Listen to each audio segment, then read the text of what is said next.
ورحمة الله وبركاته. حەزم کرد بە بەڵگە بۆتان بسەلمێنم کە مەلا کوڕی پاک مەلا کلینبۆی لە بێرمینگام لە بەریتانیا خەریکی چییە؟ خەریکی چی جاسووسیەکە بەسەر موسڵمانانەوە و چۆن ئەیەوێ مامۆساکاوە و منیش بەگرتن بدا لە ڕێگەی ئەدمینەکانیەوە بە وردی سەیری شتەکان کەن دوای خۆتان بڕیار بدەن. ئەم مەلا کلینبۆیە ئەم مەلا کوڕی پاکە مەدخەلیەکی ئەوروپیە، یعنی کە گومانتان لە جاسووسیکردی نەبێ بەسەر مسلمانانەوە، ئیتر بەڕاستە خۆ بێ یا بە ناڕاستە خۆ بێ. دەبەن ئەم تیکتۆکە کراوە، ئەمە ئەم تیکتۆکە یەکێکە لە ئەدمینەکانی مەلاکلین بووی ئەدمینی سەرەکیەتی کە ناوی محەممەدە و لە ئەڵمانیا دانیشێ. باش ئەمە جارێ پۆستی نەکردو ڕستمەکی ماساکاوی داناوە و لێرە ئەمەی داناوە با تۆزە فزیکەی نووسراوە مەلەفی مەترسیدارترین مەلای کورد کاوە کوردی بە نزیکترین کات هەموو بەڵگە قێزەونەکانی کاوە کوردی بڵاو دەکەینەوە کەوا چۆن پلانی کوشتن و سەربڕین لە موسڵمانان دەکەن، چۆن فتوای کوشتن دەدات و چۆن فیدنە و ئاژاوە لە بینی موسڵماندا دەکات هەتا کۆتایی خۆتان ئەمە بخوێننەوە. با بڕۆینە سەر وەتسئەپی ئەم ئەدمینە. تەبان ئەم تیکتۆکانە هەر هەمویان هی ئەم کوڕن کە سەیریکەنی ئەمەی کە ئەی بینن بە ناوی ئالشێخەوە کوڕی پاک ئالشێخ کە 16,600 فۆلۆوەرسی هەیە، ئەمە ئەدمینی سەرەکی مەلاکلین بۆیە مەلای مەدخەلی مەلا کوڕی پاک کە کوڕی پاکێکی کوڕی پیس، ئەمەی کە ئێستا جاسووسیەکە بەسەرمانەوە، ئەمە ئەدمینی سەرەکیەتی و ئەم تیکتۆکە هی ئەوە، ئەم تیکتۆکە هی ئەم کوڕەیە ئێستاشینە سەر وەتسەپەکەی. ئەگەر سەیری ئەم وەتسەپە بکەن نازانم ئەگەر لە سکرین ڕیکۆردا وەتسەپەکەی بخوێنێتەوە چکە لە ڕستمان ناتوانین سکرین شۆرتی بکەین. ئەم کابرایە ئەمە ژمارەکەیەتی، ئەمە خۆشێتی، ئەمە خۆیەتی لەگەڵ مەلاکلین بۆیە ناوی خۆی محەممەدە و لە ئەڵمانیا دانیشێت. دەبان نامەی زۆری بۆ نردوم، ئەجنێوی زۆری بۆ نردوم سڕیوێتیوە وشەکانی ئەوە نییە ڕاستە خۆ نامەکانی لێبە تەنها ئەو ئەبێت تووتی بخەمەسەر بۆ منە بە ئەمەی لێبێ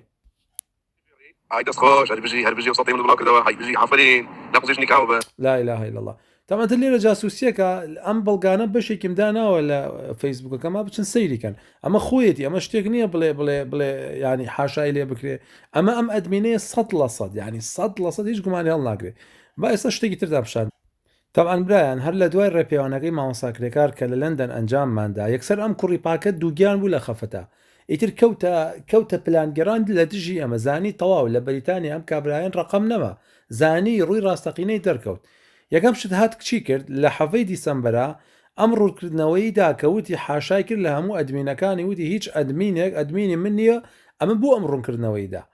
بۆ ئەوەی لە ژێرەوە لەگەڵ ئەدمینەکانە پلان بگەڕن دژی ئێمە و بەتایبەتی مامۆساکاوەوە دوایەوە من پلانمان لە دژ بگەڕن جاسووسیمان بەسەرەوە بکەن هەوڵی بەگردانی ئێمە بدەن کە ئەدمینەکەی لە فەیسبوکە دامناوە کە خۆی ئەڵێ من مامۆساکاوە دەم بەگردەوە بڕۆ ڤۆیسی خۆیەتی ئەمەی داناوە لە ئەمە پەیجی خۆیەتی لە 7 دیسەمبەرە. باشە هەر دوای ئەوە یەکسەر ڤیددیوەیەکی تری داناوە ئاشکراکردنی هەوڵی تیرۆرکردنی مامۆستاکوڕی پاکەیە لە خاکی بەریتانیا. تەمان لێرە هەر ئەوە ماوە ناوی من و مامۆساکاوە بێنێ بەس ناوەکەی نەیە ناویانی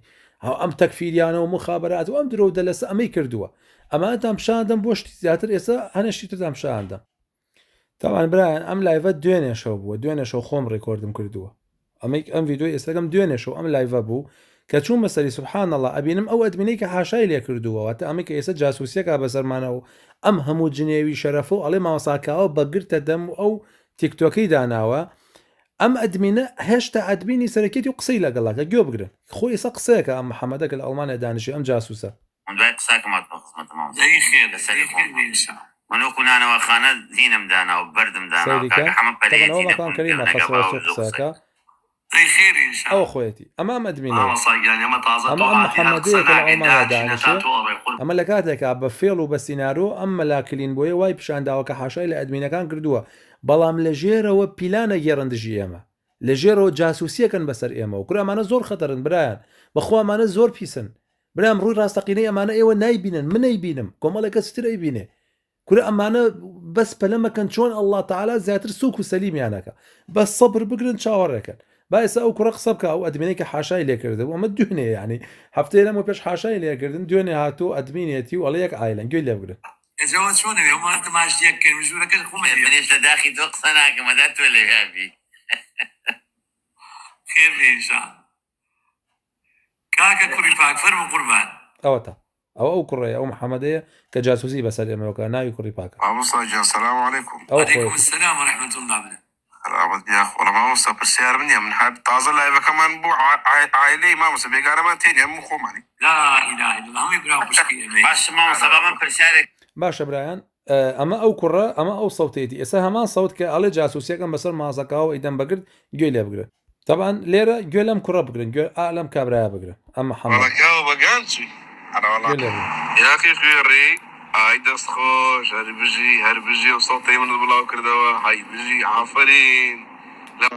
كاو أنا فتوى شي كوشتني بلاو كم فتوى ها شو الفتوى دك خلق بكوجرك أو بكريت بونا فرشي ناردوا أو دنق بلاو كم حفتيش كاو خوش أنا ولا كاو خوش كاو بقانسو هاي لا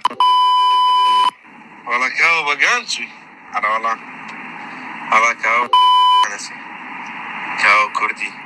باوكا قورتان زانا شي بيكم بقيت لهم نداو السلام لقبي بابي نبزان باشە برایان ئەوەدا خۆی ئەڵێ ئەگە بەگرتنم نەدا ئەوم لێ نەکرد ئەوە بزانە ئێستا چۆن ئەوێ بەگرتنی بە هاتووە جاسووسیەکە بەسەریوە ئێستا ئەم ئەدمینە سەرەکیی مەلاکلین بۆی هاتووە تیکتۆکێکی کڕیوە تەوان بۆ پارەی کە ئەڵێن بۆ فەقیر و هەژارە تر ئەو پارە لە هەرکوێ بوو والله عالم تیکتۆکێکی کڕیوە بۆ جاسووسیکردن بەسەر مسلمانە کە ئەمە تیکتۆکەکە ئێستا پیشانتانە تەوان ئەم تیکتۆکەی کڕیوە 1970 فۆلۆوەرسی هەیە یەکسەر ناوەکانی گۆڕیوە ئیتر ئاخیری خێر بێ هەنێ برا گومانەکەن ئەڵێن ئەگەر شتەکە ڕاست بێ برام والله من لەخوا ترسم من چۆن ئەتوانم بوختان بۆ کەسێ بکەم بچم سەودی کەسێکی تر بێنم ئەو نەبێ بڵێم وڵا ئەوە و بەو شێوا کوڕ برا من چۆن سیناریۆکەم کوڕ چۆن شتی ناڕاست بڵاوکەمەوە والله ئەوەی کە تەواو ینی تۆ جای وایە 100% دڵنیانی بەڵام ئەمە 100% دڵنیان بڵێ ئەمە محەممەدە ئەدمینی سەرەکی مەلاک کلین بۆیە کوڕی پاکە و ئێستا خۆی بە سەوتی خۆی هەڕەشەی لە من کردو لە جاسووسیەکەم بەسەر مازەکاوە ئەیدەم بەگرتا جنێوی شەرەفان پێدا ئیتر ئێستا خەریکی ئەمەیە پلانەکە ئابوو شێوازەیە ئیتر ئاخیری خێر بە سەلام عەلەیکوم